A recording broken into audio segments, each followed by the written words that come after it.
back to the Semi-Pro Cup Series Season 52 of this amazing North American Dota competition, North and South American, I should say, as it's evolved over the years. My name is Toffees, as always, bringing you the action on Sunday and Thursday nights. You can follow me at Toffees_Dota2, and I recommend you do it because we're doing a giveaway tonight. If you tweet at Toffees_Dota2 and tell me that you want an NEL ticket, we're going to do a drawing at the end of the night. So that's all you have to do to win. Tweet at me, tell me you want it, and make sure you're following so that when I DM you the winning information, you know that you can get it. That said, guys, let's introduce to you my co-caster and my stat man for the evening. First, the stat man, who, because he can't talk for himself, so I have to talk for him, is the Fridge Master. You can follow him at Fridge Stats. He's on loan from the Standard Deviant Stat Crew, where he is a kingpin among everyone there and doing a great job with his statting of late. And we're joined by my co-caster, the intrepid, the brilliant, the magnificent Gorgon the Wonder Cow, who you can find at GotCowDota. How are you doing tonight, Gorgon? I'm doing very well. I thought you were going to call me magnetic for a second there, and I was like, you're really stretching for adjectives at this time. We've been working together for so long that... I should have called you a magnetic because you're a real sucker for Dota, as I know how much you love the draft. So let's talk a little bit about that, right? By the way, guys, let's all give a big shout out to Gorgon, who is hanging out with me tonight, slumming it, as it were, as he's been doing all these big co-casts with the Cap and Toby Wan and living the dream out there. So he's not a Make-A-Wish kid. He is just that good. I love that. Maybe we'll have time to get into that a little bit later. Right? If we get a pause, tonight, guys, we're telling you that story. But so far, no mind-blowing meta breakers. But what do you think of the draft? I'm really interested to see the fact that the Lycan is going to be banned out on Dire side Dignitoss, and the reason for that is Lycan has been a first ban material hero for every week of this patch, but there are actually only 6 weeks where he's not the most banned hero on Radiant side. There's only 2 weeks where he's, or maybe only 3 or 4 weeks total, where he's in the top 5 ban for Dire. You normally let the Radiant side ban that out. And it's really interesting to me that the Dire side is going to go ahead and do that ban, presumably so that they can get superior push, but in fact they're going to lose the Razor and the Death Prophet in doing that. So Shadow Shaman coming out, maybe a Jakiro as well, seems to be very likely. Yeah, it's an interesting ban, and I'm okay with it, except for one thing, and I don't like that they first banned him. At least do the second ban. Give a chance for Immortal to waste the ban position, because you know that they're probably going to feel the responsibility of doing it, and then let yourself ban someone else. But, you know, hey, it is what it is. They were clearly scared of Lycan and got rid of him. Brewmaster and Viper, like you said, they hand over two very, very strong heroes in the form of especially that Brewmaster, who's going to make this game very tough, leading up to that 23 to 30 minute mark, really, against heroes like Wraith King and Shadow Shaman, who are going to take a little bit of time to get off the ground. Yeah, the Shadow Shaman can kind of just burst into the game, but the Wraith King can too if he's going to be support. I don't think that's good. I cannot believe that Dignitoss bans the Jakiro instead of first picking him right here. That does tell us that will almost certainly be a support Wraith King. If they don't want the Jakiro as a support, or even as a core, then the Wraith King has to be sitting as a support, which means we should see a 1 slot, a 3 slot, and 1 slot, 3 slot, and 2 slot coming out here.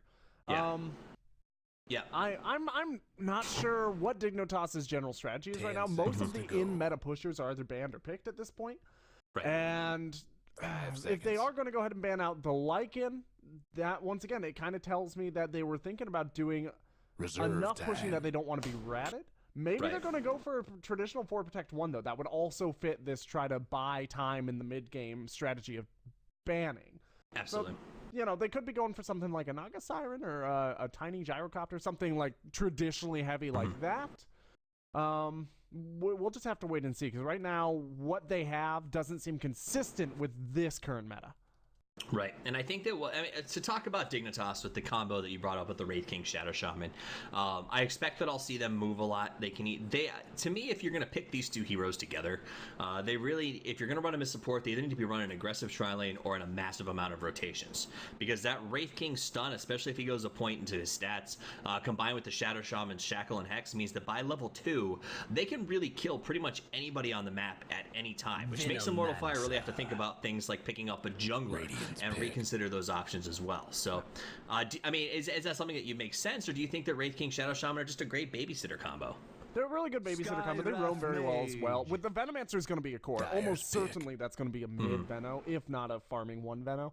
I have trouble imagining that Venno being a support and the Wraith King being a carry. With the way the game is played these days, it doesn't make a lot of sense. Skywrath Mage coming out, though, does throw a little bit of a stick in the spokes of Dignitoss's role here. They do have to worry about potentially a Mirana coming out along with that Skywrath Mage, a very potent combination. 10 seconds to go. The Faceless Void is surprisingly still in the draft as well. That would fit for their off-lane needs. And would give them a huge combo. Although the Faceless Void, Skywrath, not the strongest combo in the world in terms of win rate, it is very popular. I'd rather see them go with a Jakiro. I'm sorry, Jakiro was actually banned out, so never mind that. I'd rather see him go with something like a Vengeful Spirit support combo with the Skywrath Mage instead of 10 seconds to blowing go. a spot, because I don't know that the Void fits this. Maybe now it does. Maybe now the Void can really fit for Immortal Gaming. Yeah, I would personally, I would rather see the Mirana anyway. You get a, I mean, you can do both, right? You get the Mirana support, and then you can get the Faceless Void off lane. That would work just fine. That would give them a huge three-way combo. They can also go ahead and get the Clockwork off lane, which I would prefer over the Faceless Void with this draft. Get the Clockwork off lane, and then grab themselves a Mirana co-support. Do a roaming. A Mirana Skywrath roaming should be more successful than a Wraith King Shadow Shaman roaming. The Wraith King will only have enough mana. If he goes stats, he'll only have enough mana for 2 Wraith Fire Blasts at any given time. Shadow Shaman will only have enough mana for basically 3 disables, which means after every rotation, they either have to Clarity, or they have to go back to Fountain, or they have to stop rotating. Whereas a Mirana Skywrath Mage combo can pretty much rotate non-stop. They will have to use a couple of clarities here or there, but with a little bit of mana management, they should be able to get their levels and their kills very effectively, and they can initiate from much farther away than a Wraith King Shadow Shaman can. Makes sense to me. So Dragon Knight is picked up for Dignitoss, presumably for their middle position. What do you think of the Dragon Knight get? I'm not entirely convinced that's going to be a mid-position Dragon Knight. I think that that's going to be a one-position Dragon Knight with a mid-position Venomancer, a support Wraith King, support Shadow Shaman. It could go either way. It really could. Up against the potential for the Brewmaster, Dragon Knight would do just fine. Up against the Viper, Dragon Knight would have a little bit of trouble getting those last hits that he wants. Venomancer would have a little bit less trouble getting those last hits up against the Viper, although the Viper in the mid lane should win that either way. Right now, Dignitoss doesn't really have a mid laner that I would suspect should just be expected to win the lane. So if I'm Immortal Fire Gaming, I'm thinking throw the Viper mid, have the Brewmaster farm up the safe lane, get the Viper the quick mechanism, and have the Brewmaster get up boots into either drums or moving toward an Ags, and try to roll into the mid game very effectively, especially since the only strong push they have is the Nether Toxin coming out of the Viper, which isn't going to be online able to push towers until probably about 15 or 20 minutes into the game anyway. Right. And it is worth noting that Immortal Fire does technically have 4 mids who have been official mids at some point in the past or in a meta in general. So Dignitoss does have to keep in mind that the Immortal Fire Gaming, who's not a team that we know a ton about, has the ability to try and shift this around and really catch them off guard. Undying and get picked up by Dignitoss, a hero we don't see all that often, but is an awful lot of fun both to play and to watch. So I think he's one of those heroes that's a bit underrated in terms of his ability to manage laning and pacing and team fights. And I think that he's a good pickup for Dignitoss and what they're trying to accomplish here. Yeah. I'm interested to see what Immortal Fire Gaming do with their last pick. They did grab the Timbersaw off lane. That's fine. I don't really see the Timbersaw synergizing that well with the rest of his team, and that's the problem. However, Immortal Fire Gaming might just have a baller Timbersaw player, and they just kind of want to show him off and rely on that individual player's skill. That's something that you see a lot at this level of play, especially like the Semi-Pro Cup series level of play, where having one really, really good player on one really, really good hero can definitely put you over the top. At the pro level, that used to be the case. You don't see it very much anymore, though, because there's so many good players that having one just isn't enough to tilt the game. Enigma. They go with that Enigma, so I presume we'll see him in the jungle to get lots of farm out on the other lanes. He does have to be careful with the Shadow Shaman Wraith King. They can make a pick on him pretty easily early on. That said, though, I like the Timbersaw pickup. I think that going up against a team with 3 strength-based cores gives him a lot more feasibility in this lineup. And so it doesn't feel like he fits synergetically with his team, but I think he fits synergetically against the other team, if that makes sense. Yeah, I can see that as an argument. I still feel like the Clockwork would have been stronger. You still have the long-range initiation that the Timbersaw has, but the combination with the Clockwork Skywrath Mage is basically unstoppable. It is insanely strong. Granted, once again, its win rate is not particularly staggering in Pro Dota, but in theory, it works very well. You've seen 10 seconds to go. Games that that combination just blows the team out of the water. I have seen games. And that said, talking about what we're going to see, guys, this is it. The game is underway. So, let's do the introductions. I'll introduce the dire side and then turn it over to my intrepid co-caster to do the Radiant. And starting out with the man on the top lane, Yugi. We'll be playing that Venomancer. It looks like we're going to have Mad Dog playing the Wraith King. Over still at the fountain, we're going to have Fanza Soyin playing the Shadow Shaman. We're going to have Derp playing the Undying. And last but certainly not least, we're going to have Ritsu playing the Dragon Knight. All right, and for the Radiant side here on Immortal Fire, we do have Dumpster making it mysterious on the Enigma. It's going to be Kazuya flying around on that Skywrath Mage. Up here in the top off lane, it is Karuba soaring about on that Timbersaw we were talking about here. In the mid lane, it is going to be Gix stomping around on the Brewmaster. And as a farming safe lane carry, they are going to take Guerrero and put him in the bottom lane on that Viper. And that's what she wrote. There's the lineups. There's the last hit chart for you guys as we get this game underway. Just a reminder, it is Toffee's, Gorgon, and Fridge Master bringing you the cast, the co-cast, and the stats on this semi-pro matchup between IF and DNTI, guys. While we have a pause, remember we're doing an NEL ticket giveaway tonight. So if you tweet at Toffees_Dota2, and all you have to do is say, yo, give me a ticket, you will be entered in the drawing for the end of the night. So get over there, tell your friends, tweet at it, or don't tell them if you want a better chance at winning the ticket. Either way, free swag. Why not? All right, taking a look at the general vision that we're seeing here. Very aggressive vision to try and take that Enigma out of his ability. There is going to be a magic bush that's going to block 2 camps in and of itself. And then you, of course, have this camp blocked out as well, meaning that the Enigma has no place for easy farm flow in this jungle. This camp is the most important for that. These two, really. If you get rid of this camp down here, then you only have the 1 camp on the west side, and on the east side, you are only going to have maybe 2. 1 in this case, because it is a magic bush. However, magic bush means counter warding should be pretty easy for if. Still means gold spent they're not going to want to do. Up on top, already some harassment going on Karuba, and it looks like Enigma finally pigging out, saying, yeah guys, I'm sorry, it was Skywrath saying it, that these lanes are blocked, these camps are blocked. It's going to be a little bit of trouble for our Enigma here. They're hiding in the trees, moves around on EVGA. They don't really have the potential. Can they go for a gank here? I don't think they can. They are going to, because Yugi's taking damage, Kezia is taking damage. Who will be the first to fall? Kezia goes down. That's a first blood for the guys on DNTI. There's going to be a body block. This is going to turn into 2 kills.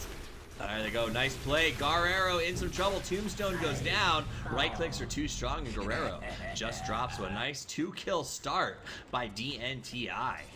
Yeah, not a whole lot that IF could do about that. Once they engaged, especially once that first blood went out, it was too late. The wheels of fate were in motion. And the Undying leveling up there for that level 2 Tombstone just in the middle of it, or it was probably leveling up for the level 1 Tombstone, to be honest. But either way, getting that second scale in the middle of that fight is basically what turned it around. Absolutely. So great plays from DNTI. They stayed cool under pressure, made sure that they withdrew the Veno, who got a chance to heal himself up, and made for a very, very clean start. Now, we saw this from the last time. They got off to a good start, and they just did not stop rolling the entire game. I expect to see the same thing out of them this time around. Over in the mid, Ritsu got very low up against Gix, who doesn't look like he wants to dive this, so he's going to have to back himself out. Last hit-wise, the Wraith King is going to be the farmer right now, so it does look like it's a Wraith King carry or core as he's 13-3. I really do like this 2-1-2 style coming out of DMT. Normally I don't like a 2-1-2. In this particular case, it does allow their Venomancer to continue to be a farmer, and he is going to be a core into the mid game. But because DNT doesn't have enough real early mid-game, as you had mentioned during the draft, to come out of this game super strong. Up on top, they're diving the tower. They're moving right past it. Karuba could be in some trouble. Nice shackle, right-click to finish the job, and down he goes. Fanza Soyin taking a lot of damage. Will deny it off and move out safely. So DNTI, wow, what plays. So yeah, that comes right into what I was trying to say here, that they're not going to come out in the gate too strong in terms of kills, but having a 2-1-2 will give them more experience, a little bit less gold probably, but a lot more potential to actually move into their opponents, especially considering they know in the lanes, they're sitting on a total 5v4 advantage because of that Enigma. So now's the point in time to apply pressure as possible. They're going to do a little bit less roaming and just apply more permanent pressure, getting more experience for their heroes so that they can get into that mid game faster for the tower push. Worth noting, Enigma has not dewarded anything. Right now, he's just working the double camp. Derp comes in, throws down the tombstone, moves on Dumpster. He knows he can destroy all of the Eidolons. Dumpster gonna try to get away, but he's being chased by those zombies, getting awful slow at this point. Derp gonna keep on chasing. Can't, I don't think, go to the low ground. He can. He does a nice hit. Dumpster's dropping low. He's gonna finish him. Undying throws him back in the trash can, and he'll be respawning with a little bit less boldness, probably. He's going to get a soul ring instead of getting a counter ward, so he's just going to wait out these camps. Interesting choice. Yeah, if I were him, I would retire to my opponent's jungle right now instead of going back to this jungle. Granted, I am going to say Dumpster is a better player than me, but in theory, you know, if a player is having this much trouble in his own woods and he knows there's a 2-1-2, so it's not a defensive tri-lane from his opponent's jungle is going to be relatively safe. Right. They also have a very good defensive ward up here for the Enigma. That's going to stop anybody from sneak attacking him from this safe lane, meaning that Enigma would probably have a pretty good time of things up in his opponent's jungle. Instead, he is going to retire back to this same old 2 camp, farming at probably about a third the rate that he should be in terms of what you would expect a jungle Enigma to do, just because he has to spend so much time they're moving walking. in on Guerrero. Got Guerrero with the Venomous Yell moving in. Derp doing a lot of damage as he has been prone to do. Gets 1. Shackle up on EVGA. They're going to die for 2 as they go in. Throw the ward down. Slows EVG's escape. Derp going to stick with them. Everyone else has to fall back. EVGA dies with a nice play there. That Decay has been putting in so much work. Now we got Dumpster who came in to help, but he's going to walk into Derp. Derp says, I don't want any of this, and is going to back off. He's got 8 additional strength right now, so he is feeling like a monster, as he has been, he's really been the key to the earliest aggression of DNTI. Yeah, he's been doing a lot of walking around, a lot of taking a look at where they're positioned, and just taking advantage of them whenever they turn their heads. In the mid lane, Brewmaster is doing very well up against this Dragon Knight, and this is one of the trade-offs that they've made, right? Dragon Knight does not have any rune vision, whereas the Brewmaster does, which is a really important aspect, because Dragon Knight mostly last hits in the mid lane with his Breathe Fire, which means he needs to run the bottle constantly. This is going to slow down items coming out to the other lanes, which have now broken into a standard aggressive tri-lane. Guess wrong. They can't, they can't really get any items out because the Brewmaster needs to spend, or excuse me, the Dragon Knight needs to spend all of his time bottle running. He can't contest the runes. And he goes back. He's going to get the bottom. Meanwhile, they're going on the bottom. Guerrero could be in some trouble. Right clicks again, and the Venomancer, I'm sorry, not Venom, Viper goes down to the Venomancer. Poison all over the place. Dumpster comes in, level 4. All he's going to be doing is start to kind of help out with the lane. Yugi taking some damage, though. Right clicks are there. Dumpster, too low. Yugi survives. EVGA going to drop. And now comes Gix. He gets a kill, double kill, right, with that smash. But it ends up being a 2 for 2, so a nice rotation by Gix. But said they had to move pretty much everyone down there to make that thing happen. Yeah, that was a great rotation by him, though. That is the stalwart for their early game. That one rotation. Brewmaster still sitting on top of the network, although barely. Take a look at the network stack. It's him and then 4 of his opponents within 1,000 of them. His next closest ally is about 1,500 behind. Right. And they go on Karuba again. Karuba shackled out. Mad Dog going for the body block. Not even gonna have to use a second stun. And I think another nice kill. So they say you took 2 of ours. We're gonna take 1 of yours. Now Ritsu getting attacked by Jix in the middle. It looks like there's rotation in the middle to try and put the kibosh on Ritsu, but it's not gonna happen. Gold lead is about 5,000 right now. XB is sitting at about 3, and DNTI is in a pretty firm command of this match. Yeah, DNTI has gotten so many kills that they've gotten themselves up into that mid game I was talking about, probably about 3.5 minutes faster than they should. Speaking of, down it goes again on the Viper, down the bottom lane. Meanwhile, the top tower goes down to the wards, and things are just really bad. Wards basically kill the top tower, while it's worth noting Enigma and Skywrath Mage still level 4. Yeah, I think you pretty much summed it up there with things are just really bad. If you are speaking of really bad. Yeah, he will be able to get away, but they're going to lose another tower here. Wow, that's lots of zombies. They have just not let off the gas at all this game. They've been playing aggressive. This is how they played their last game, and it's going even better this time around. Venomancer takes the tower.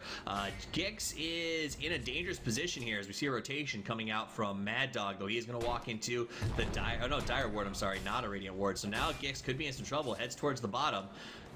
did finally get some vision, or figure out, I guess I should say, where the rune is by process of elimination here. So the mid tier 1 tower is the last remaining outer tier or tier 1 tower to go down here. There is a full Dragon Knight waiting for it in the bottom lane. We're going to see some aggression. Yugi was it too aggressive, gets caught out on the push, thought he could make a move on Guerrero. In comes Gix to finish the job. Undying was going to help, but he can't stick around, and they do manage to get themselves a pick out. Meanwhile, top, though, exchange for Mad Dog. Mad Dog in too close, pays the price. He does have the ability to come back up, and they're going to use it and let him get away. So, you know, good job getting it out. It's not going to be up for a while, but at the end of the day, the pick off of the Venomancer are not going to be enough, I think, to get IF back where they want to be. At about 7 minutes, the net worth was about 1,000 per minute in terms of gold advantage going the way of the It's now evened off. But it's even off at a staggering 7,500 gold sub 10 minutes. Yeah, no, that's a lot. I don't know what the stats are on that fridge for if you're over 7,500 before 10 minutes, but I imagine it doesn't look good if I guess correctly. You don't need numbers to know it touches you in the no touchy place. Basically, right. It's not good. Speaking of not good, top lane could be bad news. There's the blink in, there's the stun, here comes the shackle. Oh man, Karuba, 0 chances stood as he is literally obliterated. The push will continue on the top with the split rotation towards the mid by fans of Sonya, and they're gonna push on the middle tower. It's the last one standing, pinging out, saying we can come in from behind, boys. Dumpster's here though, he's got the black hole online. Will he use it? Yugi gets silenced into the trees. Here comes fans of Sonya to help, puts down the wards. Nice job blocking Yugi. Brewmaster uses ultimate to get past the ward. Will finish Yugi. Shackle on EVGA. EVGA goes down. We lost the Enigma, so he couldn't even get the black hole. And that is all she wrote, baby. 2 down. They did lose the Venomancer, but is that going to be a good trade? It's not, because we lose 3 when the Brewmaster comes out of his ultimate. Karuba's going to fall back, and this middle tower is now an endangered species. Meanwhile, on the bottom lane, Undying is basically soloing, a support Undying is basically soloing a farming safe lane Viper, because he's got twice as much net worth as the Viper. Right. And now he's got a regen rune that he's guarding, it looks like, yep, for the bottle of Ritsu, who has been king of bottle control. This is... and if they're not grouping up to grab pickoffs, they're not trying to smoke up, they're not even going out to get defensive vision up. They're not doing any of the things that you would normally expect a team to do to try and get themselves back. You know, to try to find a ladder out of this hole that they keep getting dug into. Yeah, they're definitely having a hard go of it. Dumpster still trying to farm, but up top, you're right, there's the engagement on Mad Dog. Mad Dog in trouble. No ultimate, tries to keep you out. Won't get away. So a good pick. Nice, much needed pick, really, up against this Wraith King, who's sitting on a Blink Dagger and had an awful lot of gold in the bank. Most importantly, that's a nice pick where the gold doesn't go to the Brewmaster, which is really important. He's sitting at 3-1 out of his team's 5 kills. Right. But he's also the only one who's even remotely keeping up with his opponents. And at some point in time, this is going to need to have more equilibrium, especially when is not... They're going on Ritsu. Ritsu could be in some trouble. No black hole available to get the... Actually, it is available, but there's no mana for it. Not going to matter, though. Ritsu's got no hope as he's picked off. So 2 strong picks, one after another. IF getting a little desperate and going into 5-man fight mode. They should have done this a couple minutes ago, and I'm really glad to see them doing it now. They do have the black hole up still, and they also have Eidolons that they can try to push with on the back of one of these good pickoffs, but they need to make a solid pickoff happen first. And the other thing is they've traded in, what, 6, 7 kills completely unnecessarily because they continue to try to split up to catch up. Granted, their experience will suffer if they do this snowballing sort of 5-man up, but at least they have good team fight, and they have the potential to make something happen. And they're going to smoke up to keep making that happen. The gold lead did dip below 10,000 for a minute there. Those 2 picks got it up to about 9.5. That's still a lot to deal with. XP closer in terms of 2,500. But really, when you look at the net worth stack chart, only 1 member of the green team is above anyone in red, and that is Trouble. So they're going to send Karuba in first. Maybe try to get a little bit of a bait out. Meanwhile, while they're playing around, trying to get themselves a gang, into the Roche pit goes the Dire, and they're going to finish off this Roche before anyone knows what's happening. Yeah, Karuba is not very tasty compared to Roshan hanging down on that wire, and it is going to be on the Dragon Knight, so Now you have basically 2 Aegises up for TNT, right? You've got the Reincarnation, and you also have the Aegis up on the Dragon Knight. There is, Reincarnation is also level 2, so Raging doesn't even really have to worry about giving it up, since it's up in a mere 160 seconds. Yeah, doing a great job. Now the push down the bottom. It looks like DNTI is going to keep the aggression going. They do send the Wraith King up to the top to get the free farm, so a nice call there. It looks like he is going BKB next. Well, they'll just be sitting on top of Match Community. There's already nothing that they can do for IF in terms of taking away his mana, which is one of the more effective ways to handle Wraith King. Make sure he doesn't have mana for his ultimate, right? Right. But they don't. Does not have a hero who's going to build Diffusal Blade at any time this game. They have no mana drains. They've got no mana burns. They don't really even have anybody who's going to be going for Necro anytime soon. So the Wraith King, the only way that they can really handle him is killing him twice. And they're so far behind right now, I don't see that as a viable option unless they're smoking him. Now, Kid Kicks is going to be caught out down here. It's going to be shackled. There's going to be the stun coming out of the Dragon Knight. They're actually going to stack the stuns, and he will be able to get away. They might actually be able to turn this around for a kill. The slow is going out in the Dragon Knight. He is going to be chased down. He's going to try to turn around off the high ground. But now the entire team's coming in. The Viper Strike's going to be in there along with the soft shot. The Tombstone goes down. There's going to be Skyrim Mage ulti, and that's the Aegis Monster. As Derpdiv is trying to chase in. The slow is going out from Garuba. Is trying to back out. Guerrero is also trying to back out. The Cyclone going off to stop one. The Dragon Knight coming out of the Brewmaster ulti. The Primal Split doing good damage, but he's going to have to back off with the Earth Spirit pretty soon here if his team's not going to come in and help him. He is going to try to back off, but not soon enough. He should be. Yep, he should be going down here. As the auto attack leads the shock are enough to mop him up.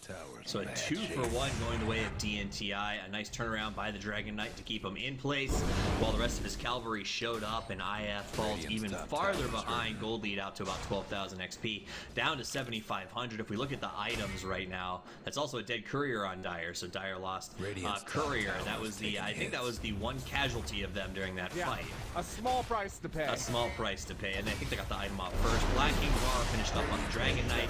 Maelstrom pretty much done on the Wraith King. TP's in. Dumpster has some trouble turning into a sheep, jumping around, gonna die. Down goes Enigma. There's the shackle up on Karuma. Karuma doesn't know where to go. He can't get the spells. Calls back to Chakram. Nice ether shot to finish the job. Another 2 men down. This tower is dropping, and IF is probably having that discussion of, is it too early to try to walk away, or can we turn a gold lead up to 14,000? It does say it's a bit too early, but it doesn't look good. Yeah, IF is being a little bit too polite this game. They keep going in single file very quietly, and they keep getting exterminated for it. They need to throw all caution aside and go in as a group if they're going to engage. They cannot have this staggered. They cannot have this staggered walk-in. They can't do any sort of staggering whatsoever. They just need to all be there, and they need to have every ult up. There's no other way at this point.